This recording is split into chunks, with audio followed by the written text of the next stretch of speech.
नैऋत्यां मधुसूदन पश्चिमे पाद गोविंद वायव्यां तु जनार्दन उत्तरे श्रीपति रक्षेत्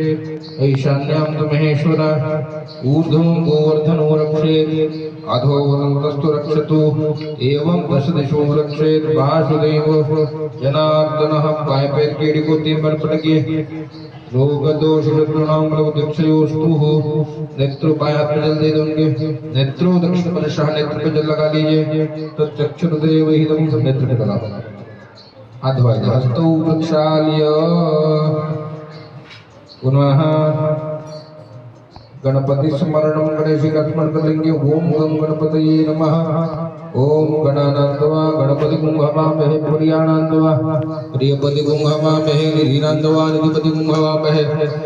वशोम आहमजानि कृपधुमातुं मजासि कृपधुम गणपतये नमः गणपतिं आवाहयामि स्नापयामि पूजयामि माताजी का ध्यान करिए अम्बे अंबिके अम्बालिके नमानेति कश्चन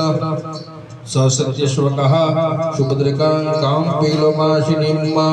ओम गौर्यै नमः गौरीं आवाहयामि स्थापयामि पूजयामि महालक्ष्मी नमः।